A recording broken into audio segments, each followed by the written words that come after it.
Picture this. You're standing in your kitchen, reaching up into a cabinet, and for just a moment, your feet don't quite feel as steady as they used to. Maybe you catch yourself holding onto the counter a little longer than you used to. Maybe stepping off a curb makes you pause just for a second before you trust your footing. If any of that sounds familiar, you're not alone. Many adults over 65 notice these small moments, a little hesitation here, a little extra caution there. It's easy to brush it off, or worse, to assume it's simply something you have to accept. Here's the encouraging part. Balance isn't something that only gets worse. It's actually a skill, and like most skills, it can be practiced. Today, I want to walk you through 3 balance exercises that are simple, safe, and specifically designed to help you feel steadier in the situations you deal with every single day. Getting up from the couch, walking across a parking lot, carrying a bag of groceries up the front steps. These aren't complicated moves. You won't need special equipment. You won't need to get down on the floor. All you need is a sturdy chair or a countertop nearby and a few minutes of your time. As a movement educator who has spent years working with older adults, one thing I've noticed again and again is this. People don't lose their balance because something is broken. They lose it because balance simply isn't challenged much in everyday life anymore, and the body, at any age, responds to practice. So why does balance change in the first place? It has a lot to do with 3 systems working together. Your eyes, the inner part of your ear, and the feeling in your feet and legs that tells your brain where your body is in space. As we move through life, especially if we're less active, those systems get less practice communicating with each other. The good news is they can relearn that communication, often at any age. That's really what these 3 exercises are about. Not becoming an athlete, not chasing perfect balance, just giving your body regular, gentle practice at the exact skill that helps you stay steady, confident, and independent. By the end of this video, you'll know exactly how to do all 3, how many times to practice them, and how to make them safer or more challenging depending on where you're starting from. And I'll tell you now, the 3rd exercise is one that almost nobody thinks to practice, even though it's one you probably use more than any other movement in your entire day. Before we get into it, I'd love to know, what's the activity that makes you feel a little less steady these days? Stairs? Uneven ground? Getting out of the car? Drop it in the comments. It helps me know what to cover in future videos. All right, let's start with the first exercise, and it begins with something you already do every single day without even thinking about it. Standing up. You do it dozens of times a day, out of bed, off the couch, away from the dinner table. It feels automatic, so it's easy to overlook just how much balance that simple motion actually requires. The first exercise takes that everyday movement and turns it into balance practice. It's called the sit to stand with a pause. Here's why it matters. Every time you stand up, your body has to shift its weight forward, push through your legs, and then find its balance the moment you're upright.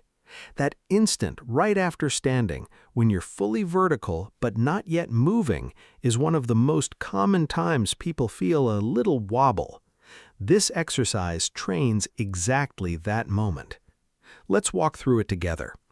Start by sitting toward the front edge of a sturdy chair, feet flat on the floor, about hip-width apart. If it helps, you can position your feet slightly behind your knees rather than out in front. Lean your chest forward slightly, like you're about to bow just a little. Press firmly through your heels and stand up slowly, taking about 2 full seconds to rise. Here's the part that makes this exercise different. Once you're standing, pause. Just for a second or 2, let your body settle. Notice your feet on the ground. Notice you're steady. Then slowly lower yourself back down, taking about 3 seconds, and sit gently onto the chair. That pause at the top isn't wasted time. That's your body practicing exactly what it needs for real life. standing up from the dinner table and immediately having to walk toward the kitchen, getting out of the car and stepping onto the pavement. That brief moment of finding your footing is the whole point. Breathe naturally as you go. Many people find it helpful to exhale as they stand and inhale as they lower down. Don't hold your breath. If you're just starting out, it's completely fine to keep your hands lightly resting on the arms of the chair, or even to use your hands to help push yourself up. There's no shame in that. As you feel more confident, you can practice with your hands hovering just above the chair, ready to catch yourself if needed, but not relying on them. A good starting point is 6 to 8 repetitions, once or twice through, 2 to 3 times a week. You don't need to do this every day. Consistency matters far more than frequency. One common mistake is rushing the movement, using momentum to pop up out of the chair. That might get you standing, but it skips right past the part your balance actually needs to practice. Slow down. Let the pause do its work. As this starts to feel easier, you can progress by removing your hands from the chair entirely or by pausing a little longer at the top. Small adjustments, big difference over time. Every time you practice this, you're training the exact moment your body uses to get up from your favorite chair, out of bed in the morning, or off a park bench during a walk with your grandkids. Now, standing up steadily is one piece of the picture, but once you're up and moving, your body needs something else entirely. It needs to handle small, unexpected shifts in weight, the kind that happen the instant you take a step. That's what we'll work on next. Think about walking across a parking lot. Uneven pavement, a small dip you didn't notice. For a split second, your entire body weight rests on just one leg while the other finds its next step. That happens every single time you walk, and it's exactly what this second exercise trains. This one is called the counterweight shift, and it's simpler than it sounds. Stand facing a countertop or the back of a sturdy chair, close enough that you can rest your fingertips on it for support. Feet hip-width apart. Slowly shift your weight onto your right foot. Let your left foot lighten, just enough that you could lift it if you needed to. You're not stepping anywhere. You're simply practicing trusting one leg to hold you steady. Hold that position for about 5 seconds. Breathe normally. Then slowly shift your weight back to center and repeat on the other side. That's it. That's the whole movement. But don't let the simplicity fool you. This is teaching your body something it needs constantly, the ability to briefly trust one leg while the other is free to move, react, or step somewhere new. As you hold each side, notice your foot pressing into the floor. Notice your standing leg doing quiet, steady work. That sensation, that feedback from your foot and leg back to your brain is a huge part of what balance actually is. Start with 3 to 5 holds on each side, a few seconds each, 2 to 3 times a week. If 5 seconds feels easy right away, that's a good sign, not a reason to skip ahead. Let your body build confidence at this level first. If you're newer to this, keep your fingertips resting on the counter the entire time. That light touch is enough to give your brain extra information about where you are in space without doing the work for you.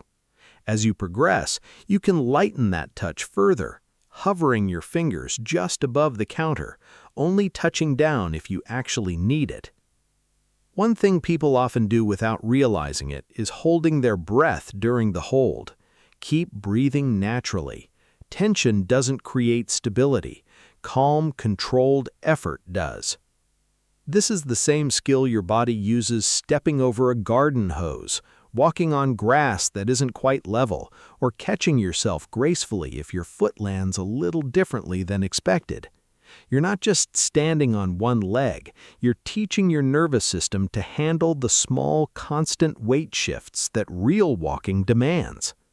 Now, here's something most people never think to practice, even though they rely on it more than almost any other movement they make: and it happens every time your balance genuinely gets tested. What happens the moment you actually lose your balance?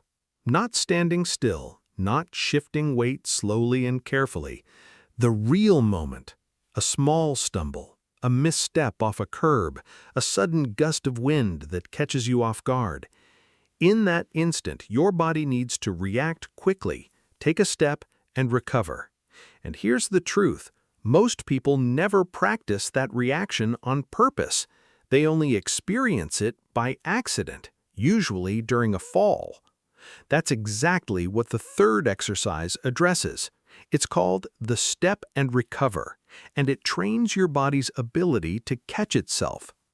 Stand near a countertop or sturdy chair, close enough to reach it if needed, but not holding on just yet.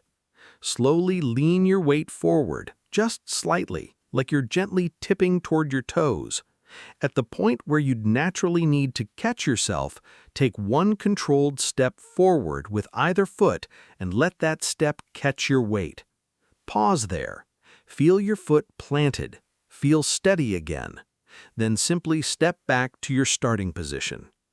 This is different from the first two exercises.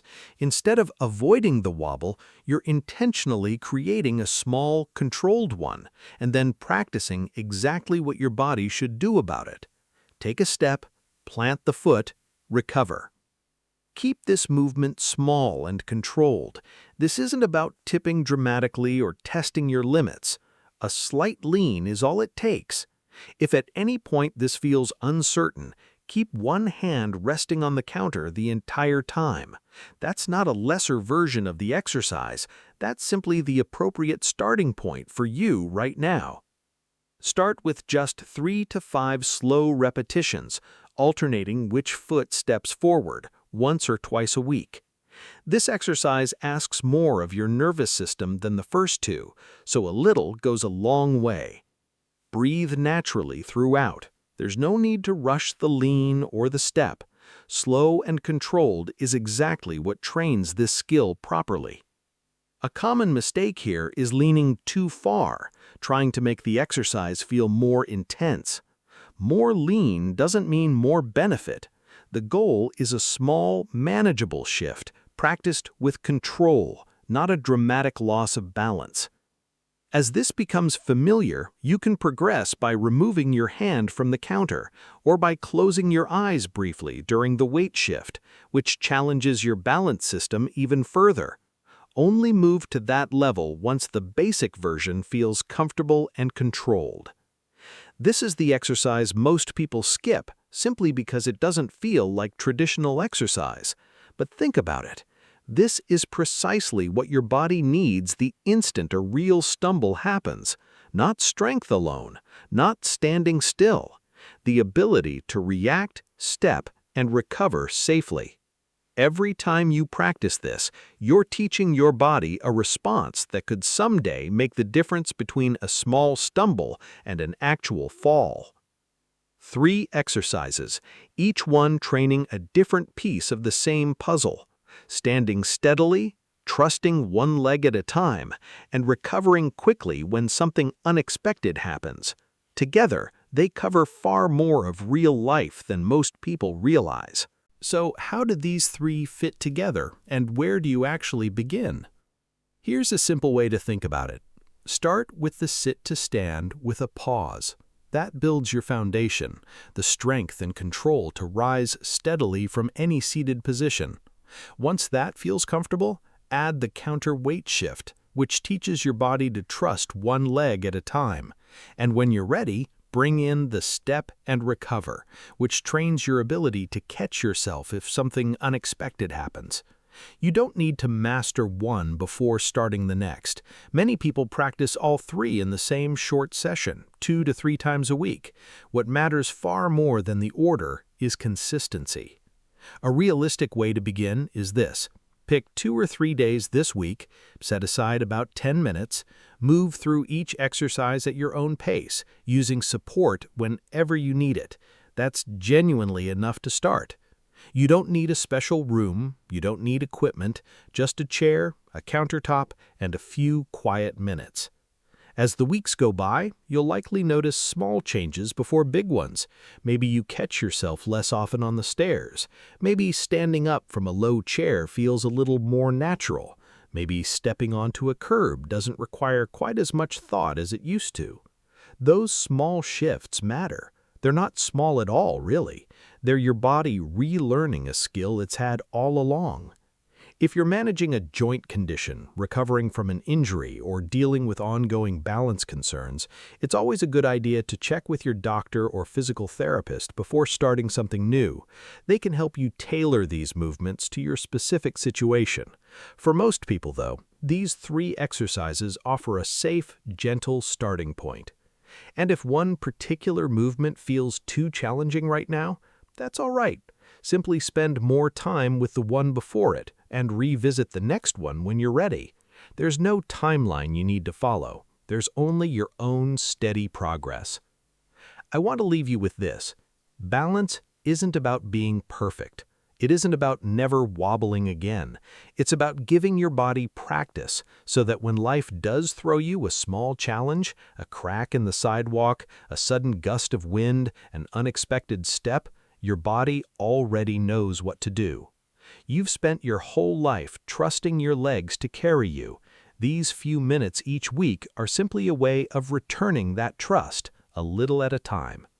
If this was helpful and you'd like more videos like this, ones focused on real, practical ways to move confidently as you get older, you're always welcome here.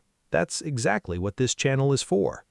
Try these 3 exercises this week, even just once or twice, and notice how your body responds. Small steps today can make everyday life feel a lot steadier tomorrow. Take care of yourself, and I'll see you in the next one.